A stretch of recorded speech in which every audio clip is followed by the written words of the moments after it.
2024 was a major year for algorithm changes, with Google and what they want to see.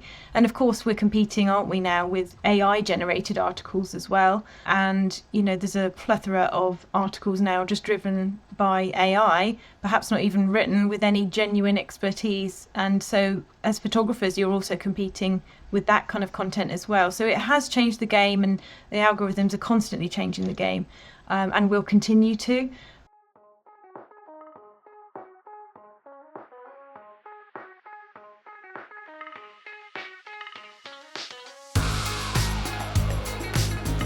Well, hey everyone. Welcome to another episode of F-Stop, Collaborate, and Listen. I'm your host, Matt Payne, and this week we're diving into an incredibly important topic for photographers: PR, marketing, and SEO with expert Zoe Hiljemark. If you've ever struggled to stand out in a crowded industry, wondered how to get featured in the media, or felt overwhelmed by blogging and SEO, this episode is for you. Zoe is a PR and marketing strategist who specializes in helping photographers build their brand, attract clients, and grow their business. We will explore how to use media publicity to establish credibility, the most common PR mistakes photographers make, and whether blogging is still worth it in the social media era. Zoe also shares how SEO can transform a photographer's online presence and offers actionable tips that you can start using today. Before we get started, I wanted to take a quick moment to thank our newest Patreon supporters: Rob Kodari, Jim Cowlin, Hannah Salhan, Kate Land, Greg Nussbill, Johannes Kowaleski, and Michael Rector. Your support helps to keep this podcast alive and allows me to continue bringing you these valuable conversations. If you'd like to join our Patreon community and help support the show, head over to patreon.com/fstop and listen. Every contribution makes a huge difference. Now, let's jump in. Here's my conversation with Zoe Hiljemark. All right. Zoe Hiljemark, it's great to have you on the podcast. Hello, Matt. Thank you so much for having me. It's great to be here. Yeah, absolutely. And thank you for reaching out a while back. Initially, you were doing your job as a PR person for some of the photographers that you represent. But then as we got to talking, we thought that it might make sense to actually do a whole podcast episode about public relations and how that relates to photography. So With all that being said, why don't you go ahead and tell us a little bit about who you are? Great. Well, yeah, absolutely. You're right there. I was pitching my clients to you in my role as a publicist for photographers. So it's an honor to obviously be here myself as well, talking about what I do. So thank you for this opportunity. But yeah, ultimately, I work with photographers. I help them to promote themselves, and through the means of PR and marketing, essentially communications, I help them to, inform people, i.e. their ideal clients, ideally, who it is that they are, what they do, how they serve them, and how they can help. So ultimately, we're trying to raise awareness of their services or their products, and get more eyeballs on their website, get more traffic from Google, get them highly ranking in the Google search engine results pages, and ultimately build profile and build visibility that can be so important when it comes to marketing. So yeah, I think I've been doing that now for 11 years with photographers, and I've actually been a PR consultant for my entire career. I studied at university, and I've been doing that now for nearly 22 years. So yeah, time flies when you're having fun. And then tell us a little bit about who you are as a person. Like, where do you live? Dogs, cats, kids? You can probably tell from the accent, I'm from Britain. I am here in England. I'm actually on the very south coast of England in a town called Poole in Dorset. I'm married to a Swedish guy who has given me the surname, which always gets people stuck in terms of how to pronounce it. But yeah, so no Swedish connections myself other than I'm married to one. But yeah, I've got 3 children with him, all primary school / high school age. And yes, really, they kind of propelled me into having my own business. So they are very much part of my story, because I had worked in PR and marketing agencies, as I say, from graduation at university right through to sort of 10 years, I think it was, into my career. And that's when I married and had my first child. And so actually that prompted me to meet a local newborn and family photographer, and we had some photos pretty predictable. But it was then that I fell in love with the photography world, and that's actually how I got started as well, from a career perspective, into this kind of niche of photography PR. I promoted that photographer ultimately, who I first hired, and I thought she did fantastic work. Her name was Karen Wiltshire. She also lived here in my hometown in Dorset in England. And I just realised that she was creating such powerful work. She was winning awards, international awards even, and she was doing some great things. But from a marketing perspective, she was just trying to kind of do a little bit here on there on social media. And I really felt like there was an opportunity there to do far more, and certainly to spread the word about her awards and things. So that's how that all got started, actually. So my children are very much part of that story and how my business developed into that niche. When I first started in my own business, I hadn't got any intentions to go specifically into photography. It just kind of found me. And I'm hugely grateful for that kind of fateful moment, really, where I decided to connect with a photographer, and, you know, the rest is history, really. It turned out that Karen, who was very kind to kind of promote my services to her other people she knew, she was so well connected. And I didn't realise that there was this huge network of photographers who all knew each other, who all supported each other, actually. And so, yeah, word spread like wildfire in the end, Leo, how in terms of like my services, and that I was here to help photographers on the kind of, not freelance, but kind of, you know, I haven't ever called myself a freelancer. I've always kind of liked to see myself as a consultant, kind of advising businesses, and I've been doing that ever since, and I absolutely love what I do. And I really just help photographers kind of put their best foot forward, really. And I think not always are they particularly strong at doing that themselves.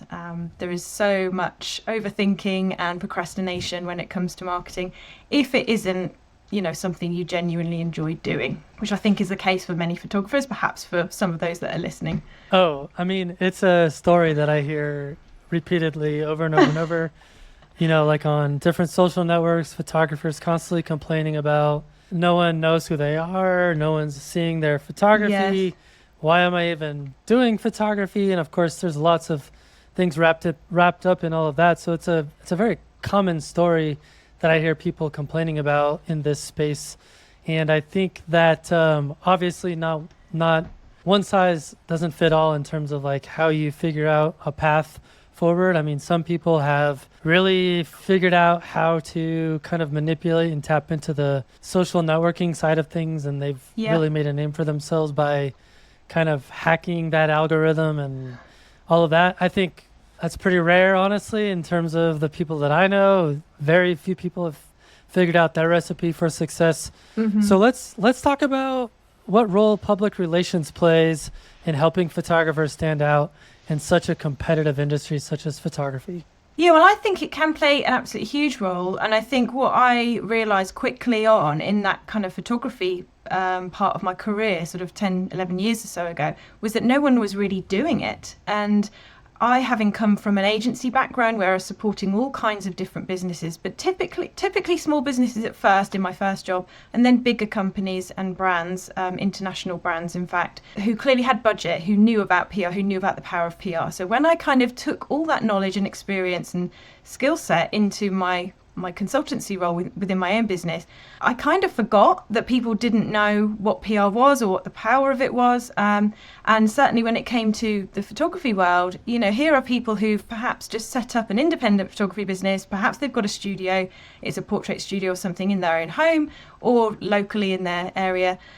Or it's people who are just literally on location and, you know, going out, they haven't got that studio set up. But ultimately, these people are, you know, running things on a shoestring. They're making up the marketing as they go along. They're learning as they go, and they're downloading all the free resources and lead magnets that they can to kind of pick up knowledge as they go. They're not experienced marketeers. And I think that was a bit of an awakening for me when I first started, because I thought not only is there so much potential here, which is hugely exciting, but I've actually got a challenge in that, because I've got to educate people about what this actually is all about in the first place. They aren't aware of PR and they aren't sold on the concept of using it. But I feel the potential is massive, because actually as photographers, you all have so many assets in terms of visuals and video nowadays, of course, but that you can be using, and that is so compelling. Whereas if you think about it, other types of small businesses might not be so well equipped with visuals. And journalists and publications, they want to go big on beautiful visuals. And in fact, you can secure some quite sizable PR pieces, editorials, features, with some strong imagery. So they can often, highlight a really lovely image as a lead focus, and that can actually mean that I've secured double page spreads in newspapers and magazines, or multiple page articles. And of course, the photography is at the heart of that. So it gives you so much more real estate, if you like, if you can leverage your photography within PR pieces. And I think it's really exciting when the penny kind of finally drops when I'm speaking with people who haven't perhaps considered this as a strategy before. And yeah, it's like, yes, show off your work. People want to see it, and certainly in the media and when I say the media, it's a bit of a catch-all statement, because I'm talking about kind of print publications, glossy magazines, but also these days websites, blogs, anything that has a publishing format whereby you're creating content. They want great visuals. And so I think that's a real strength for photographers, and a real opportunity. But PR itself is all about creating that visibility, creating that awareness for yourself and your brand, building your personal brand, and supporting the efforts that you're making elsewhere, whether it be your social media, or you might be doing some email marketing, or you have a presence elsewhere. Perhaps you publish a blog, perhaps you regularly guest blog, and provide expert comment within a publication. Perhaps you have a regular column, that kind of thing.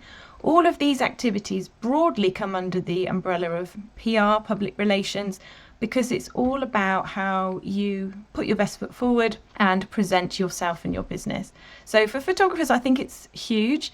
I think, literally, whether you're established and multi-award winning, or whether you're just starting out, there are opportunities out there. And indeed, I've helped those kind of photography gurus and mentors, people who've been around for years and are teaching others now and making a career out of that. I've helped those kind of people to get press coverage, but I've also helped people who are just rebranding, maybe starting in a new genre of photography. They're not complete novices. They've been around for a while, but perhaps they're now honing and fine-tuning what it is that they do. And they've come to me and gone, right, I need some help to get the word out about this new venture of mine. And I've said, okay, cool, that's no problem at all. It doesn't matter that you're not award-winning necessarily. It doesn't matter that you're not a big name in the industry. And indeed, in those instances, been able to get, really important local and sort of regional coverage in local publications, relevant publications, that is, which has really put that photographer in the limelight amongst the people that they were trying to reach. So, this was all great publicity, all great PR. And so, yeah, I'm really passionate about trying to educate photographers on the potential, because, as I say, not everybody even gets it. Nobody even knows it's a thing. And years ago, I used to get quite a lot of comments like, wow, I didn't know there was such a thing as a PR for photographers, or a public relations, expert for photographers. And I genuinely think, certainly here in the UK, I was literally the first person kind of specialising in that. It's exciting. I love what I do, and I love telling people about it, and hopefully they get the bug too.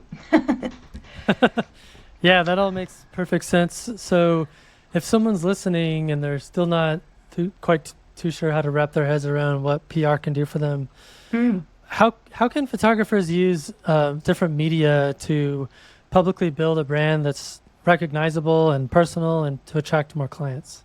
Well, I think it's just about first and foremost, if people don't know you exist, then of course they can't even hire you. So I think, this is where the publicity and the PR come in. It's all about generating that visibility.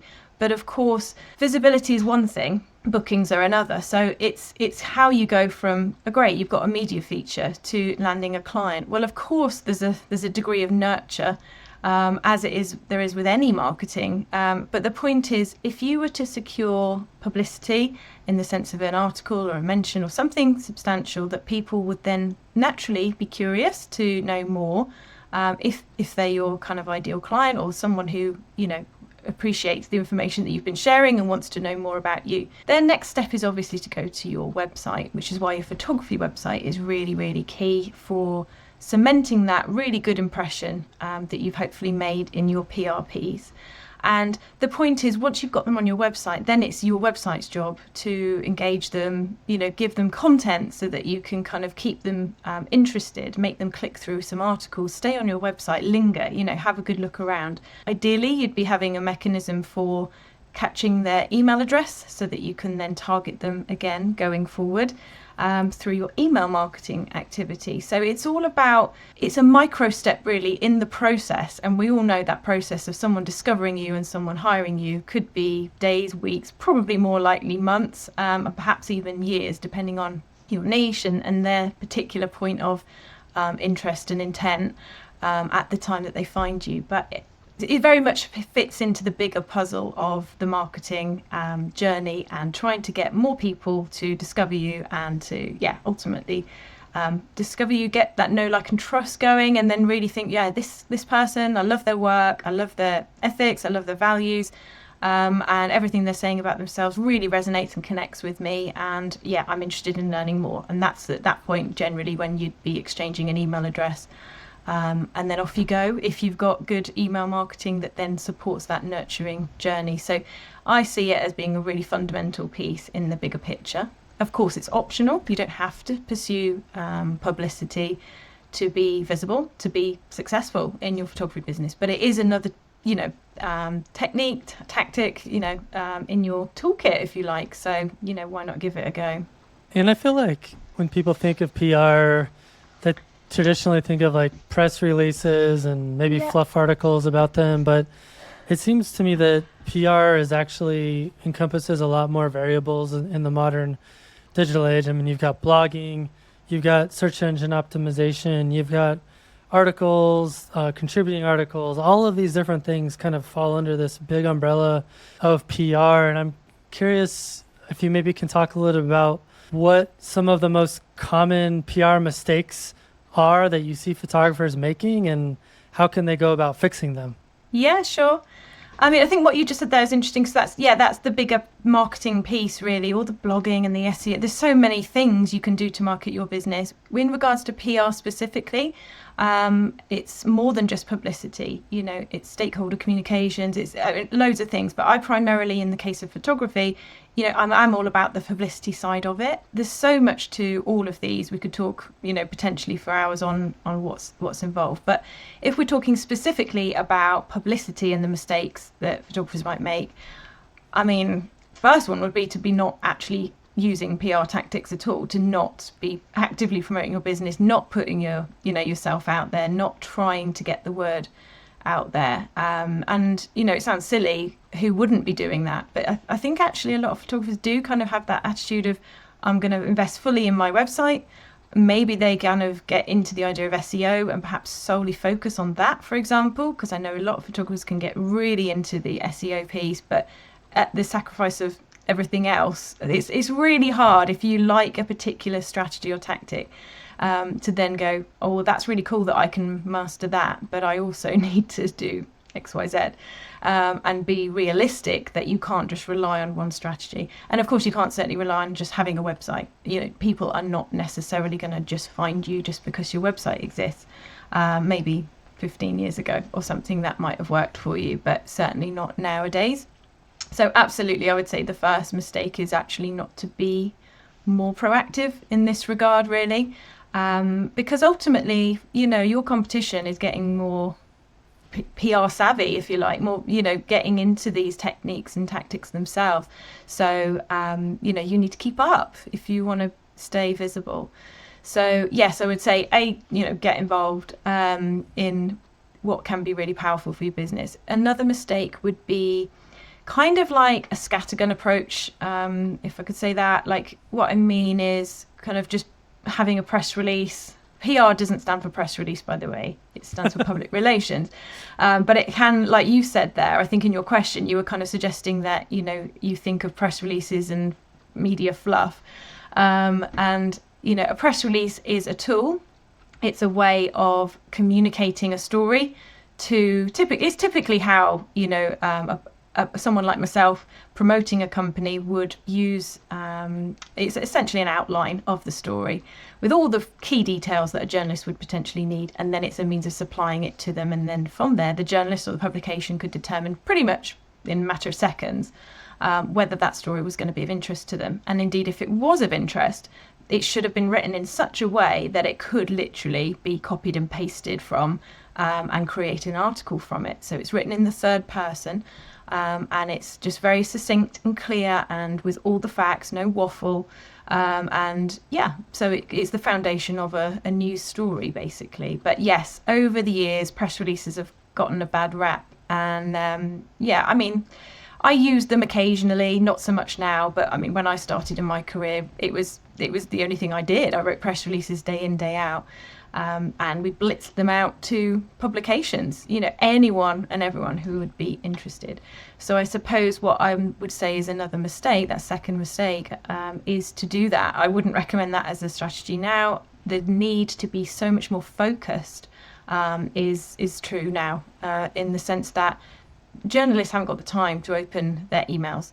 If they're not a relevant publication to the story, you're just going to get blacklisted in their inbox. They're certainly not going to, write about whatever it is that you're trying to share. It's so important to be so much more targeted. And actually, that's why over the years, actually, press releases, which are kind of generally kind of stories that could potentially apply to lots of different publications, is why they've kind of fallen out of favour. And that's because actually nowadays publications have such a broad there's such a broad range of publications. You should be able to find niche publications that suit exactly the message and the topic that you want to write around. So you should be able to provide something much more tailored, much more specific. And usually the format of that is in like a media pitch, which can literally mean a couple of lines or 2 short paragraphs, for example, to summarize the story and send it off in an email. So press releases aren't really needed in that sense. So yeah, the mistake would be, being too broad with your approaches and potentially using kind of like a double-barreled kind of mistake, but using a press release and thinking that's the be-all and end-all and the best way to disseminate your information. So yeah, don't do that. I love that. All right, so can you perhaps share a success story where PR made a significant impact on a photographer's business? Yeah, I mean, I've been doing this for 11 years for photographers. So yes, I mean, when I think back, I've worked with loads of different clients and of course secured lots of different features, too many to even remember, quite honestly. When I first started off, I did have I think it's even now under my desk still, a box full of the magazines, and where I got clients featured, and that was always really exciting. But yeah, I mean, I guess with my very first client, Karen, who I mentioned earlier, and I think she basically very quickly, with my help, got press coverage, and we didn't just focus on local media. We secured national and even international media for her business. And I suppose I'm mentioning that now because it was so impactful for her. Her socks were literally blown off, and I just don't think she had appreciated that this was even a possibility. And so I'll never forget how excited she was about that, and indeed the results she got in terms of views on her social media profiles. And at that time, that was a key part of her marketing efforts. So to have the follower, increase, it just went phenomenal. Her following, and I remember she also did cake smash photography, still does. Cake smash being where you have a little toddler who can't quite walk yet, and they have like a birthday cake, usually around their first birthday. They sit in a studio and smash a cake. I think it was from America actually originally. It came across to the UK and it took the UK by storm, as I think it has all around the world. But back, a decade ago, when I was working with her, it was a fairly new concept, certainly new in the UK, and she happened to have created a video just behind the scenes, and this thing went viral. I mean, this literally was all over the internet. And whilst I didn't actually work with her on the video, the point was we were elevating her visibility, we were growing that following, and I think that video in itself just went wild because she had actually experienced that growth in following through the PR efforts and what we were doing on the blogging side as well. And she was getting a lot of traffic. She was getting some really high placements in Google thanks to the SEO and optimization work that I was doing with her as well. But she, in the end, and I checked the stats just before our call today because I hadn't reminded myself of how many people had visited that video. But it's actually over 6.1 million people have actually viewed this video. And all it is a baby smashing up a birthday cake and kind of getting all sticky and gooey. And, you know, back then it just took off, and obviously it slowed over the years, but it was great to kind of revisit that earlier and just see that the numbers have actually doubled from what it was a few years ago still. So still getting traction. So I think that for me is a good example to kind of say, you know, you can be doing lots of different things and they can all be helping with the bigger picture. And that is, in most cases, the desire to grow an audience. And with that audience then to get, you know, a good proportion of those people onto your website regularly, checking out your content and hopefully signing up for your emails and, you know, receiving more communication from you that way, but also ultimately making bookings. And without a doubt, Karen has, you know, been super busy over the years, particularly around that time. Her business grew phenomenally. And, you know, I think it would be fair to say that her PR efforts combined with their social media and the blogging and the SEO all contributed to that. So that is a really good example, I think, to share. And it's still applicable now because the you know, the tactics we use there would still work today. And then apart from that, you know, I've worked with obviously loads of photographers, as I've said, over the years. But I think for me personally, I love the articles that are really quite sizable because that's a real wow. You know, like I mentioned, double page spreads or 3 or 4 or 5 page articles solely dedicated to your client. I mean, for me, that's personally a huge win. But undoubtedly, somebody scrolling through that publication, with if it's online or, you know, through a print magazine, you know, the impact of that is huge. And if the photography has been a big feature, which generally it is, there's no way that those readers, tens of thousands of readers, hundreds of thousands, you know, depending on the publication, could have missed it. And, you know, that means that, yeah, more eyeballs on your content, which is exactly the objective that, you know, we're working towards. So for me, it's those big pieces that are really impactful. And I know they're impactful because clients, well, we can see, you know, I have intel into client website analytics. So we can see who's in traffic, you know, visitor numbers, people lingering on certain content, what content they look at.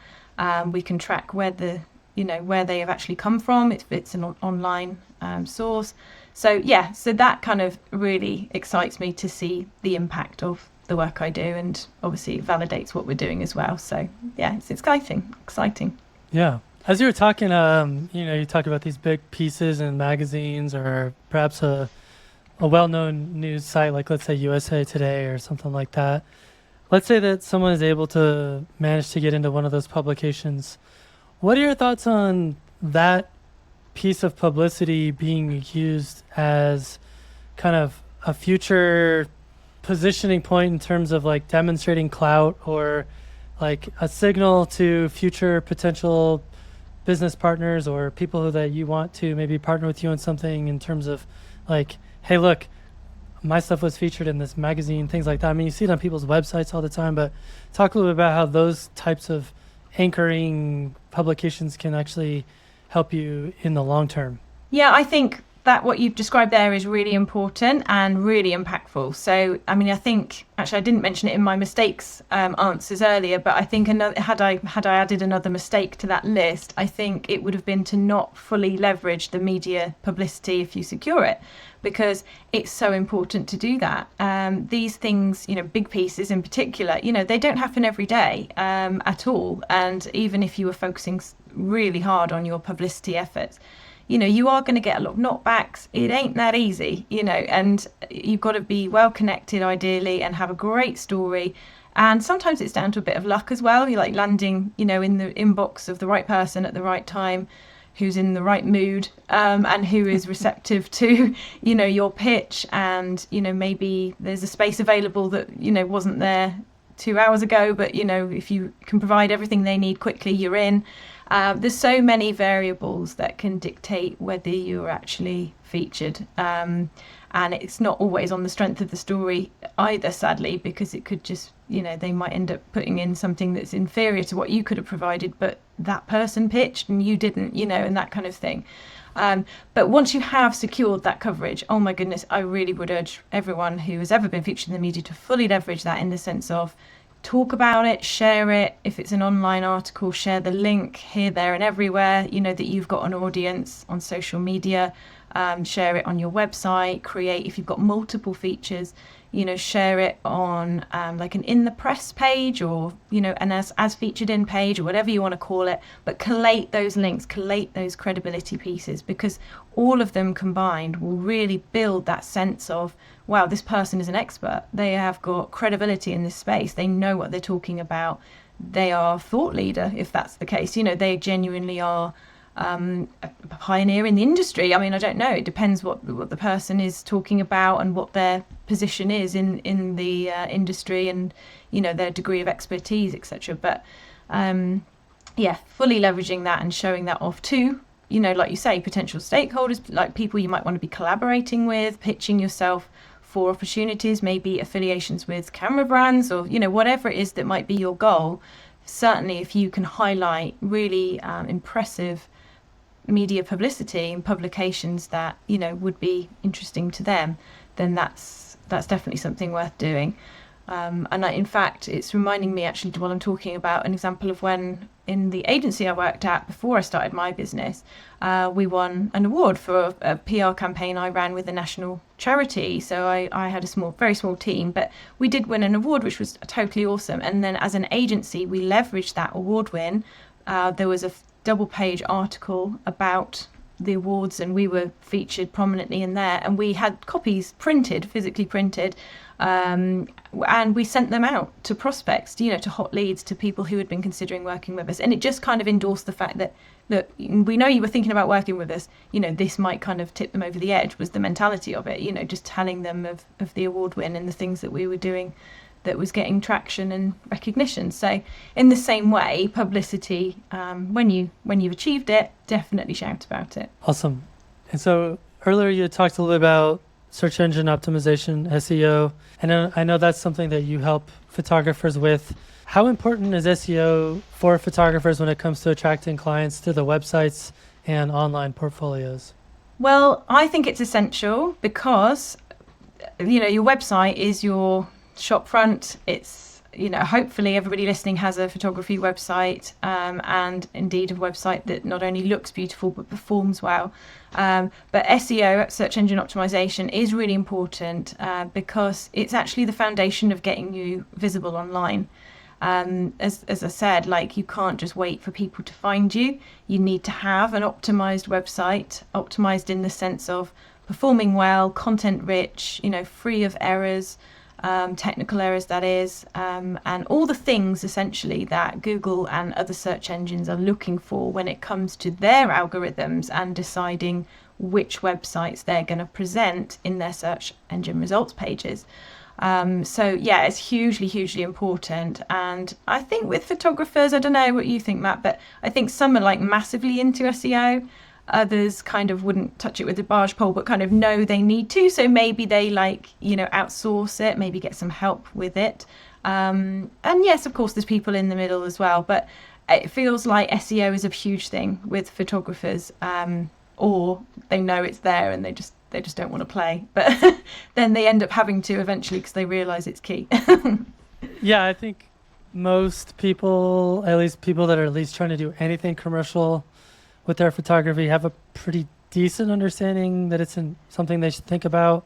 I think the challenge is that it's fairly overwhelming. It's kind of nerdy. It's kind of like not super well understood. There's lots of conflicting information online about how to do it. The search engine algorithms are constantly changing, and I think it's not as easy as it sounds. Mm-hmm. I think that's the biggest thing. Yeah, it is. It is all of the things you've just said. And there's a million and one tools out there. So it's a bit like, what do you use? And I've been there myself. You go down a rabbit hole and you think, God, am I using the right thing? Am I doing the right thing? I think the key is, like I said with the PR, the key is to just do something. And I think, you don't need to become an SEO expert, and you can outsource, you can get external help. But I think it's accepting that, things have moved on, and, you cannot sit and wait for clients to find you. You've got to make yourself visible. So investing in what can be pretty rudimentary and quite basic, straightforward SEO tweaks can improve your SEO scores no end, improve your visibility. So, and it's generally, when people get in touch with me, the first thing I would do is assess their website from an SEO perspective. And it's typically, people who get in touch with me are struggling with their visibility. They're struggling with a lack of clients. The phone is not ringing. The calendar is not full. And lo and behold, generally, they haven't really focused on that SEO work. But again, it's exciting because I see the opportunities there and I can support with that. So that's absolutely fine. And it's not to criticize anyone at all. We've all been there. But like you say, the algorithms are changing, much like they are on social media. It is hard. And even if you were doing something well 2 years ago, you still need to upskill and keep learning and do different things now. And indeed, it's not just about search engine optimization now. It's actually about AI search optimization as well, which is a whole new thing now that AI has come along. Because you might have even seen it yourself if you use AI tools, but they are now being used typically as search engines also, in competition to Google, actually. So more and more people are using these tools and using them as search engines to find information.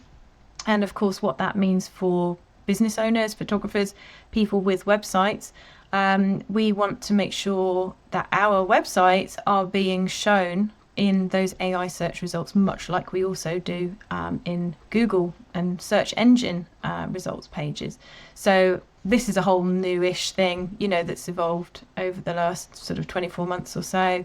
The balls keep rolling and things, keep developing. But it's exciting, and I think there really is a scope for still ranking well, following kind of core SEO principles, even now, even though the game is changing, even though the algorithms are changing.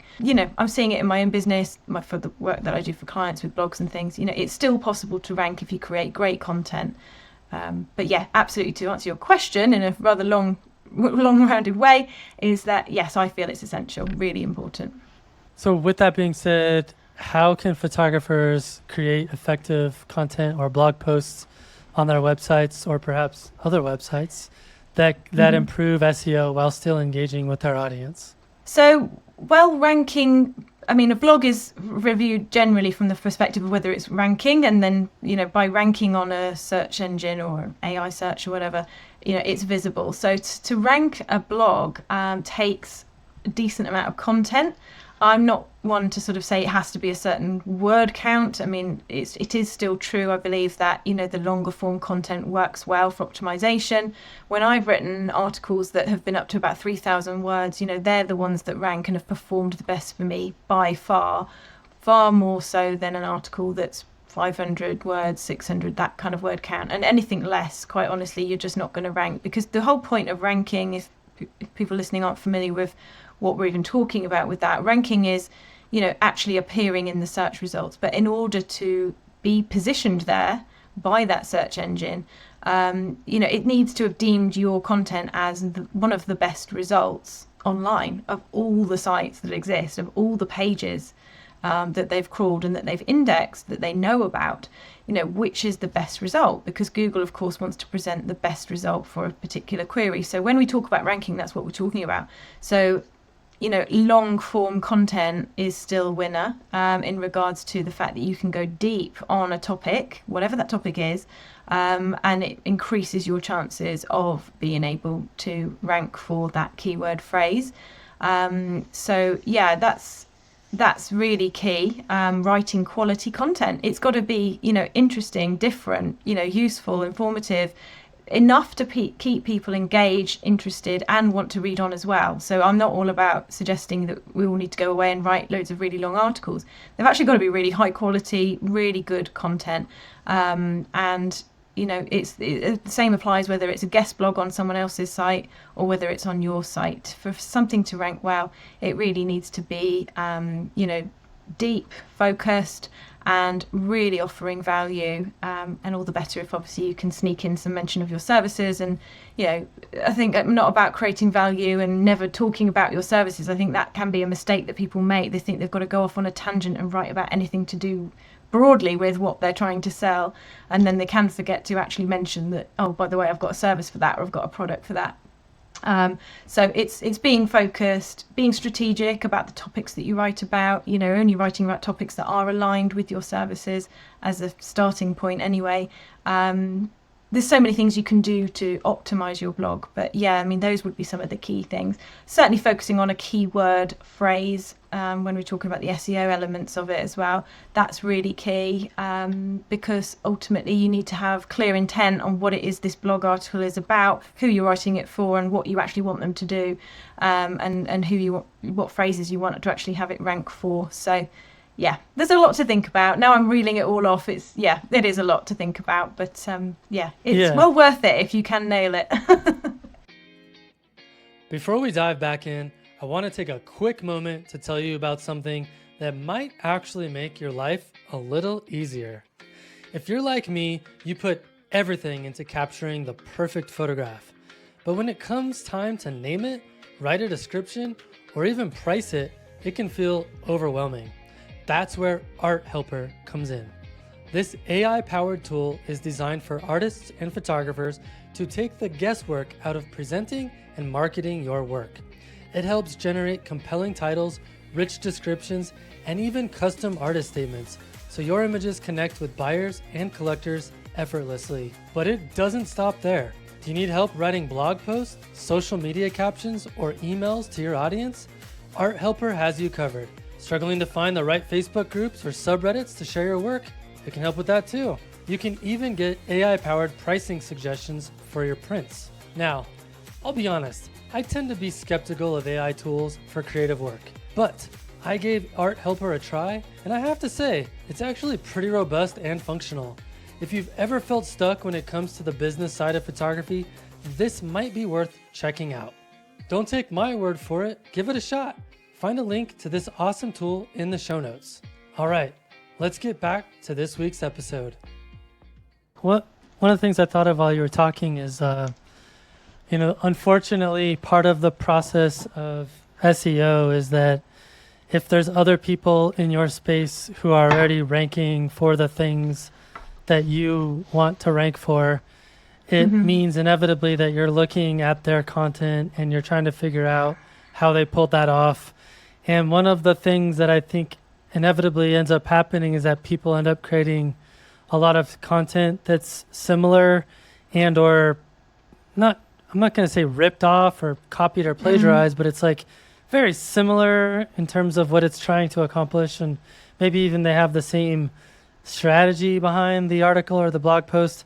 So how can people still compete against their competitors without copying what they're doing? Yeah, that's interesting. I imagine there's a lot of that goes on. I think it's always important to be aware of what your competitors are doing. First and foremost, there's nothing wrong with that, because I think when we are in our own businesses, we do lose perspective. And perhaps we're so focused on what we're doing. If we had our eyes shut and didn't realise that the industry's moved on, then of course you're already on the back foot. So I think it is important to keep an eye on competitors. But that said, I don't really spend too much time thinking about my competitors. And in fact, when it comes to approaching a client's, PR and SEO and content strategy, I don't dwell on that too much either. I do consider who their competitors are, but I think you need to have a healthy kind of distance as well, because like you say, the then otherwise is a risk that actually you end up regurgitating pretty much what they're doing, copying them. And actually, I would argue that every photographer needs to have a completely unique strategy to the next photographer, because you've actually all got different goals, aims, whether that's financial goals or just vision for your business, completely different scenario. You are all different individuals. But I get the point that, you're all perhaps trying to target similar keyword phrases. You're all trying to be ranking for those top positions for a particular subset of keywords. There is that challenge, but I would sort of say have a healthy kind of dip in and out every now and then and try to remain detached. That technique also allows you to then fully just be you. And I think if you spend too much time focusing on competitors, actually you're swayed by other people and you're influenced by what they're putting out, and maybe you think, oh, I should write about that topic because they are, and actually that topic isn't something that you are particularly passionate about or that you know much about. And so that's when the temptation might come in, like, you know, to sort of copy and have a look what they're writing. So yeah, I mean, I very rarely worry about that, to be honest, and I think it's more about just focusing on your objectives, realizing your vision for your business, focusing on your goals and what those goals for your business mean for your marketing goals and activity. There is room for everyone, I would say, ish. There's only the 3 top places on Google search results, of course, and, you know, to be on the first page, you've got to be in the top 10 of ranking articles. But ultimately, you know, if you are creating top-notch content, you know, you clearly are an authority in that space, and you're demonstrating that through content, and you're building your SEO, your site's easy to use, free of SEO errors, technical things, everything works, you know, you're providing that great UX, that user experience. You know, Google's going to determine that this is a worthy site to rank, and it's going to, you know, boost your visibility in the search engine results pages. So yeah, I would always say like a healthy amount of, you know, time on the competitors, and just keep doing your thing and do it with personality, and, you know, add your flair to it. Every photographer I ever talk to does things in a different way to, you know, another photographer, even if it's in a very similar niche, even if they're in the same local area. You know, so I think it's amplifying those differences rather than trying to copy what seems to be working for somebody else. And there'll always actually be anomalies where people have perhaps historically bought, you know, followers on social media. So that's hugely inflated their follower count, for example. Or maybe they were just in on the game like 15 years ago when it was really easy to get followers in the thousands, like over a short space of time. And also, you know, you don't know what help they're having behind the scenes. They might have a team. They might have outsourced it to a marketing agency. They might be, you know, doing all of the things. And you can't possibly keep up if you're not in the same position. But I would just say hone in on what you're great at, what makes you unique, what your message is. And I'm sure that's going to be different, even if, you know, there is someone similar who's kind of always beating you to the rankings. One day, you know, if you keep focused, if you keep on your mission, I'm sure you'll get there eventually. Yeah, it's hard too, because if you traditionally rely on SEO to drive traffic to your website, and that's what drives a lot of your sales, and then you come to you spend time monitoring it, and then you realize that somebody created a blog post that competes against the keywords that you were traditionally ranking highly for, and now all of that traffic is no longer coming to your website, then it's like, how do I fix that problem? And so it's like something I'm always unfortunately having to look at and think about, and I know there's a lot of photographers out there doing the same thing. Yeah. And it's exhausting. Yeah, I can imagine, particularly if you've had something that's, like you say, really well performing and then kind of isn't. But there will also be issues surrounding the algorithm changes probably as well. I mean, Right. What ranked in the past doesn't necessarily rank now. So I think it probably isn't as straightforward as it's the competitor, you know, knocking you off. It's also just other factors as well. You know, the helpful content update in 2022 came in and kind of changed the game in a big way. But I mean, 2024 was a major year for algorithm changes, you know, with Google and what they want to see. And of course, we're competing, aren't we, now with AI generated articles as well. And, you know, there's a plethora of articles now just driven by AI, perhaps not even written with any genuine expertise. And so as photographers, you're also competing with that kind of content as well. So it has changed the game, and the algorithms are constantly changing the game, and will continue to. But yeah, I know I can sense your frustration, and you've obviously got personal experience of that. Yeah, it's annoying when you've been ranking and getting decent amount of traffic and then all of a sudden that goes away. But I think all the things we've been talking about, actually, the PR pieces, that added credibility, what I haven't actually mentioned about any of that is the link between that and your SEO. And there is indeed a link, and that's because backlinks from external sites, whether that be media sites, blogs, other online publications, news publications, etc., if they feature you, generally, not always, but generally they link back to you. They credit you, obviously, if you provide a comment or an article, and they will generally include that backlink. And that backlink is so valuable from an SEO point of view. Indeed, a big goal for any of the photographers I work with is to secure more backlinks, more quality backlinks, that is, to boost your SEO score, to boost the backlink profile to your website.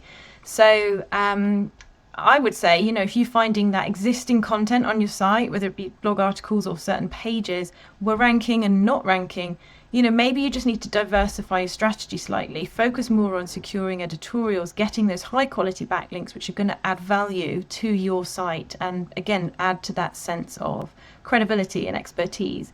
And for sure, you'll see, with backlinks in number going up, you should also see your SEO score improving as well.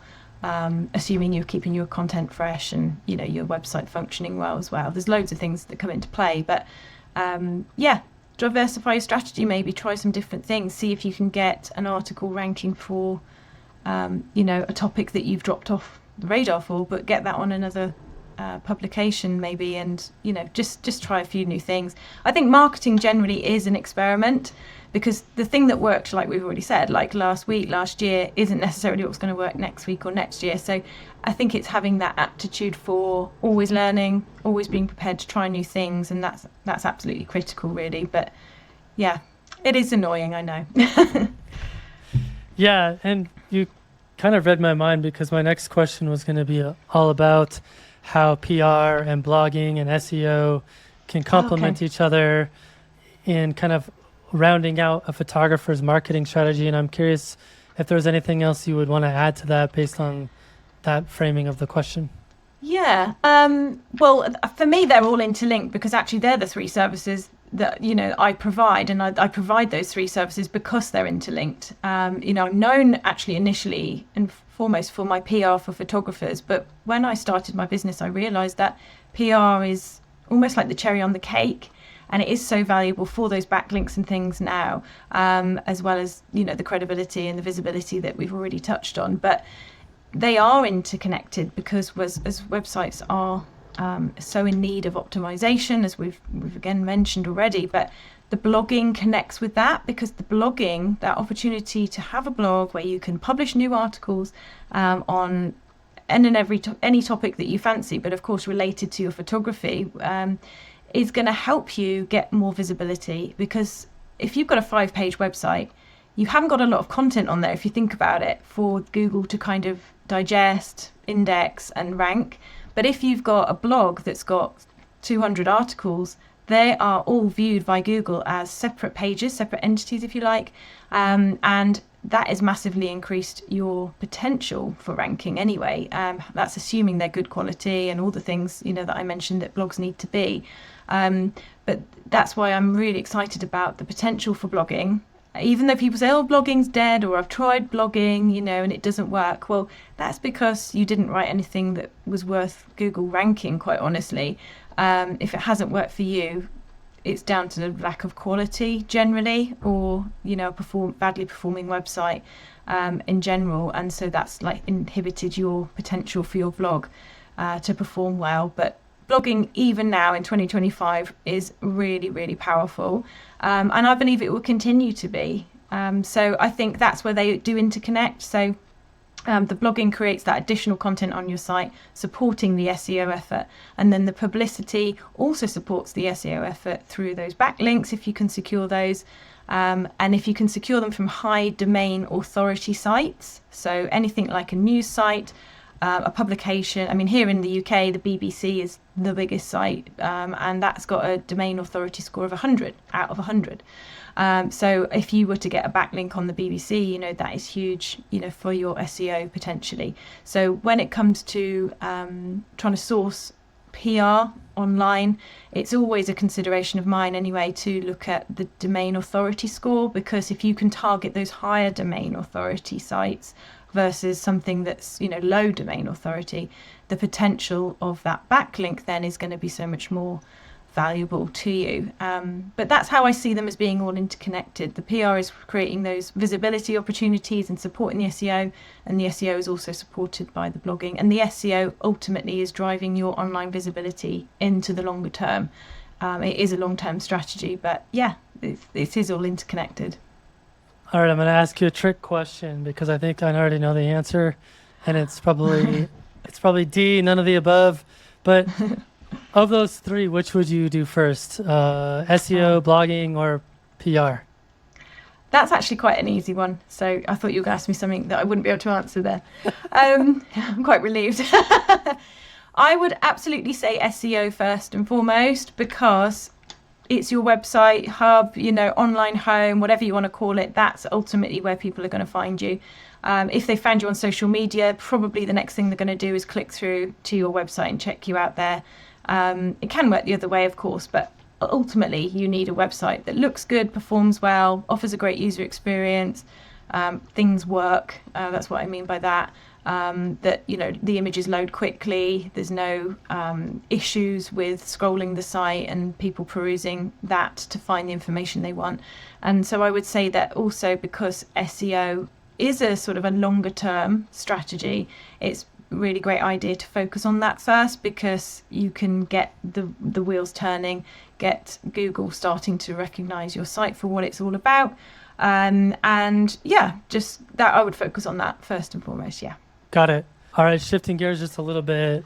Tell me your thoughts on how photographers in niche markets such as landscape, wildlife, perhaps fine art prints, how can we adapt these strategies for our specific target audiences? Yeah, well, they all apply to, there's not a photographer that I've ever come across that, these strategies wouldn't work for them. But I think what is key is knowing who you're trying to reach, and that's true for all marketing.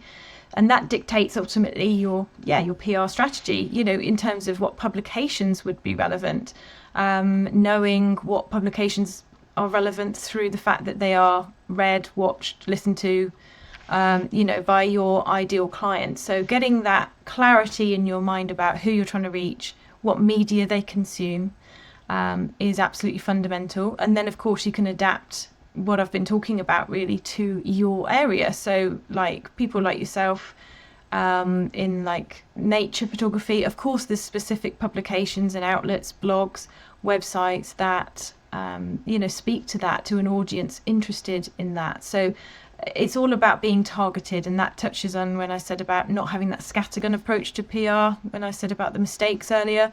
So it's all about being super focused and being clear on who you're trying to reach out to. And then, naturally, I'm imagining as well, you would read these magazines yourself, you would look at the media. Targeting a publication that you've never read or come across yourself probably isn't ideal, because you really want to try and familiarise yourself with the kind of topics that they write about. So, is that the case with you, Matt? Do you find that you check out, nature magazines, landscape photography mags, those kind of things? Yeah, for sure. In nature landscape space, there's a few that come to mind, like Elements magazine, On Landscape, Nature Vision magazine, the new one coming out, Wild Eyes. I think those are kind of the big players right now. But there's also like that second tier of kind of non-niche publications. Like if it's focused on photography broadly, it seems like it's a little bit harder to get into those, but then also can also serve as one of those kind of anchor points. So I think it's like it's a yes and for a lot of what we're talking about, at least in my mind. Like the niche is good, but then also like just slightly broader than niche is also good. Definitely, I would completely agree with that. So get super niche, but then broaden out, because actually you don't know who you're going to reach by just doing that slightly wider targeting, and it could well be just the right person. They're maybe not buying the nature magazine, but they're interested in associated topics, wildlife and that kind of thing, and then they discover your work through that. So so it's down to knowing who you're trying to reach, what media they're after, and then being targeted, but with a kind of a broad brush as well, so that you capture the right people, hopefully. But you can't control who picks up the publication or who flicks on that website that you happen to be featured on. It's down to a degree of luck. But at the same time, if you're going to be featured in a magazine that's nowhere near where you live, nothing to do with what you're actually doing, and it's highly irrelevant in every way, then of course that is going to do absolutely zero for your business. So I think whatever your niche in photography, it's about just being clear about who you're trying to reach. So yeah, that dreaded customer avatar or whatever, ideal client avatar or whatever you want to call it, that awful exercise that everybody's probably avoided if they possibly can, but it is worth doing just to really drill down into the minds of your ideal client and sort of get to know them if they aren't indeed yourself or someone like yourself. Real create that profile in your mind's eye of who that person is. And if you still don't know who that person is and what media they reach, then ask your audience. There's no shame in asking around for advice, or even your mailing list or your followers. What publications are you reading?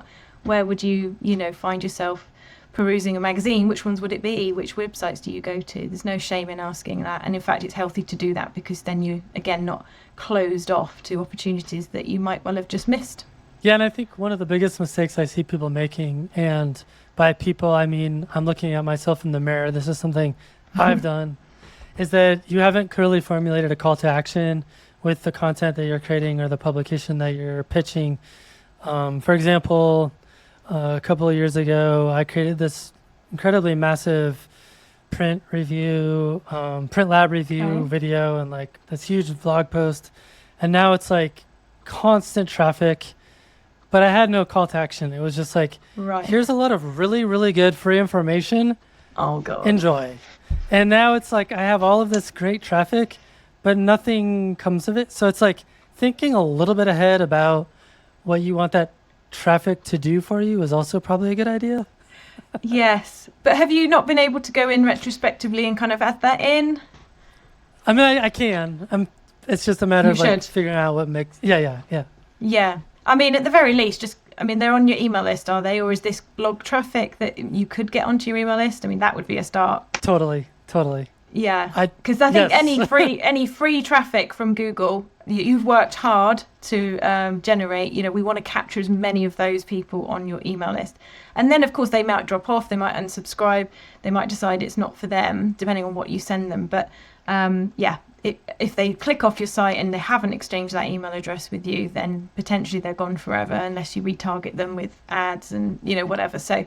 I would say at the very least, try to always promote your email list in every single page or post on your website. And that might seem excessive, but actually if you've got a decent amount of content, valuable information for them to digest, and in that case it sounds like you just really overloaded them with content actually. But you shouldn't be afraid to promote your email list. It's a fair exchange, isn't it? I think so. And I'm just like making a mental note like, I need to go do that. But it's interesting too, because I'm curious to hear your thoughts on what the best mechanism for capturing the email list is. Like, are you just putting a link like, hey, if you're interested in more stuff like this, click here, takes you to a landing page, sign up? Or like, do you hate the pop-ups? Like, what are your thoughts on all that stuff? Yeah, I have to say I'm not a fan of pop-ups personally. I've chosen not to have any on my own website. They just, I think we're so used to pop-ups, and I think people just know that you just need to click the box in the top right corner generally, and off it goes. And so we just kind of by default just do that without necessarily even looking at what the pop-up even says. And I find myself doing that sometimes with such speed that I'm actually like, oh, actually that looked like something I might have wanted. If it, sometimes people have as a lead magnet like a 10% discount on your first order or something. And I remember when I was shopping, for Christmas time, my default reaction when I loaded a site and a pop-up appeared was just to get rid of the pop-up. But actually, I, kind of regretted it afterwards, because that could have been a discount on the thing I wanted to buy. But yeah, I'm not saying they're awful, and you can get ones that, disappear, appear after a certain amount of time of browsing on the site, which I think can be more effective than ones that pop up instantly, because at least if someone's had 10, 20 seconds or more to peruse the site before deciding whether they would be interested or not, that's better. But best practice rather than kind of just bombarding people with it straight away. So I think there are controls, that you can use to improve that experience in regards to pop-ups. But no, myself, I have an email tool. I use MailerLite. It's an ESP tool. So yeah, it helps me to connect with my audience and facilitate sending newsletters and things like that. News, email updates, if you don't want to call it a newsletter. And there's a subscribe page dedicated to that on my website. And so in my call to action, I would be directing people to that dedicated page where they find a form, and then fill in the form. They get a welcome email. It's, you can do opt-in, double opt-in if you wish to validate that people actually do want to subscribe to the site. But there's loads of tools out there, loads of different ones you can use. And indeed, some website platforms actually have it all integrated, so you don't need a separate tool at all. But yeah, that's how I would do it, and that's my take on pop-ups. Yeah, I was just thinking about it for myself because I have a pop-up, I have a link to sign up, I have links embedded into different pages depending on the content. And my pop-up form is like 20% of my subscribers. And I also happen to know that probably 80% of my print sales comes through that because they use a special discount code. Right, but I'm also it seems like it's serving the function, but I also appreciate the perspective that it's super, super annoying because I don't like them either. You know what I mean? Yeah, I know. It's up to you, isn't it? But I think that's really interesting that you've got that visibility of kind of what's happening as a result of that pop-up. So that 20% and, all of that, I think that's really interesting data. So you definitely, if you have that data available to you, use that to inform your decision. Don't just go off what I said. But I know for myself, I try not to do anything in my business or advise clients not to do anything in their businesses that they wouldn't like to be done to them. That's kind of generally my approach. Yeah, it's the unfortunate thing about marketing is that some of the things that we hate the most work the best. If they work, don't change it. But, you might find that with a few tweaks and optimizations of, like we've talked about, when that pop-up appears or when, if people, you can get them to pop up when the website senses that people are about to leave. So exit pop-up intent. If you kind of optimized the use of pop-ups, it might be that you got even better results than what you've found to date. So food for thought. Good call. All right. I think I just have one more overarching question for you. What are 3 quick actionable steps that photographers can take right now to boost their PR, SEO, or blogging efforts? Okay. So, if you haven't ever done any proactive PR, media outreach, pitching to journalists, all of that stuff we talked about at the beginning, I would say, and this is kind of made you think, oh, maybe that's something I should do, then I would definitely look to research media that would be relevant to you and just make that one approach. That would be really cool. Just try and concisely convey what it is you do, what the story is. Maybe you've won an award, maybe you've been nominated for an award, maybe you've done something quite significant, hit a milestone in your business, you've been around for 10 years, or you've collaborated with so-and-so and that's a really big deal. You've moved to new premises. It doesn't have to be huge news. If it's your local news media, that might be very likely to be of interest to you from a local news perspective, from a community news perspective. So whatever it is, whether it's local news or a big, glossy that you would love to be featured in and you've always wanted to do, you could definitely look to just focus on one publication and try to, collate something that could be of interest to that publication. And if you're not familiar with it, do a little bit of research. Obviously, look in the contacts page, research who the editor is, find out who the relevant person is. And yeah, if you wanted to do more than just that, obviously make the pitch, do what you can to get yourself visible. I think on the SEO side of things, the first thing I tend to notice when people come to me and they're struggling with their SEO or they don't know what to do, I find that websites can be full of errors that you don't even realise. So broken links, get those fixed pronto. Check that meta descriptions have been written for every page on your website and make them unique so that you've not got duplicated meta descriptions. Make sure, you can find tools that will help you determine, whether there are SEO errors on your website. And indeed, just don't forget to every now and then actually just check your website as a user, click the links, make sure they're linking to the right content, make sure they work, make sure you're not getting 404 errors, and just improving and taking a little bit of time to fix little things like that, as I've said, can really contribute towards a more positive SEO score. Yeah, And I use a tool called SE ranking, and it is subscription based, and it does cost a decent chunk of change for an annual yeah, subscription, but it is worth it in my mind.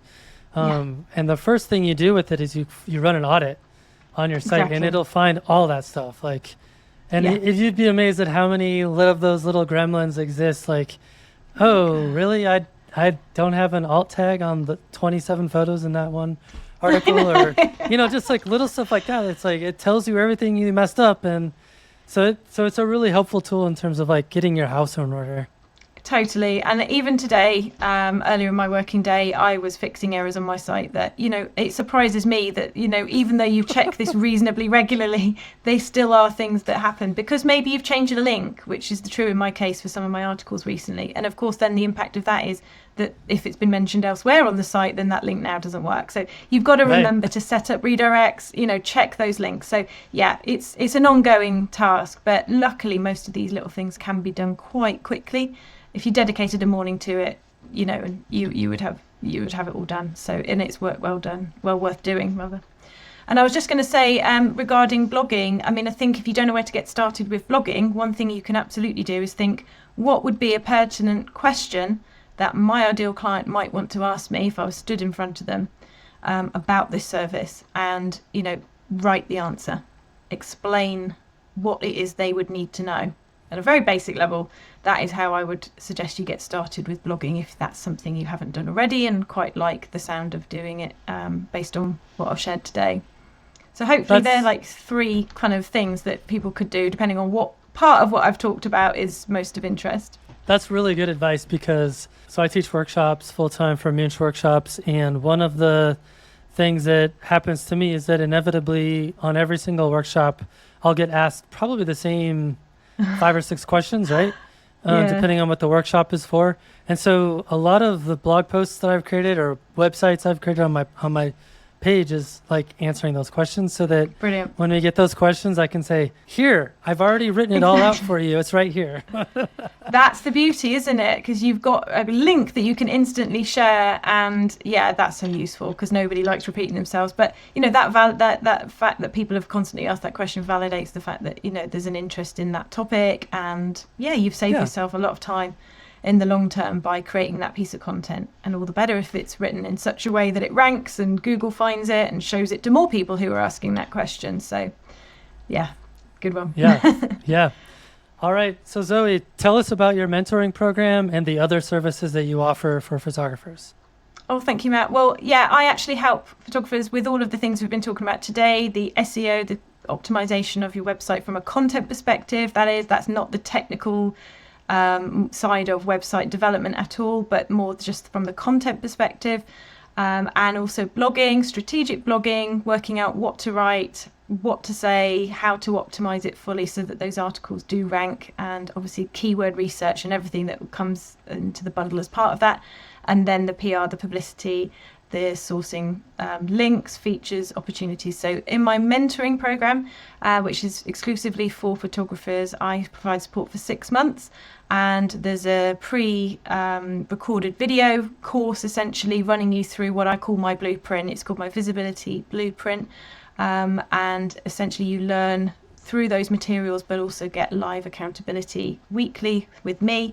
Bi-weekly we have calls in a small group of photographers where we can brainstorm, talk about things applicable to your business. You get personal feedback, and also there's bonus done for you support, which is usually exclusively for my paying clients, my VIP clients, where I actually help you with £800 worth of done for you support included as bonuses within that program. So it's really about getting my help and support with all of the things we've been talking about actually today. And yeah, if there's anybody who would like any more information, there's all that information on my website and a PDF available that I can send you with all the more details. But that's available for enrolment for photographers. And I always like to have a call with people before they enroll. So if anyone is interested, the first step really would be to visit my website, which is zoehiljamark.com, and schedule a call with me. And yeah, let's chat it through. But thank you for the opportunity, Matt, to be able to mention that.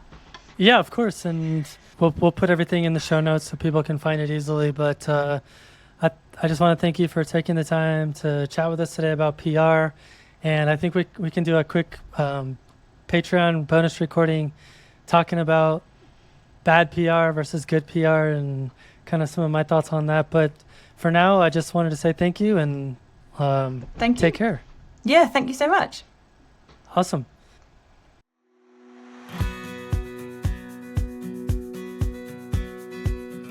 Thanks for joining me for another great episode. A huge thank you to Zoe for sharing her insights into PR, marketing, and SEO for photographers. I hope this episode gave you some valuable takeaways on how to build your brand and attract the right audience. Speaking of takeaways, this conversation actually sparked something big for me. I realized that I had a great print review video and blog post, but no real call to action for photographers wanting to level up their printing game. So I decided to fix that by creating a full printing course, now available exclusively on Patreon. In this course, I walk you through everything you need to know about making high quality prints, including choosing the right papers, soft proofing, color management, and even how to work with professional print labs. It's a complete step-by-step guide to help take your images from screen to print with confidence. If you're interested, you can find the course as a collection of videos on Patreon. Just check the link in the show notes or head to patreon.com/fstop-and-listen. The best part, if you're supporting the podcast at $20 per month or higher, you get access to the course completely for free as a thank you for your support. If you're not at that level, you can just pay $20 and gain access to the whole course. As always, thanks for stopping in, collaborating with us, and listening. See you next week.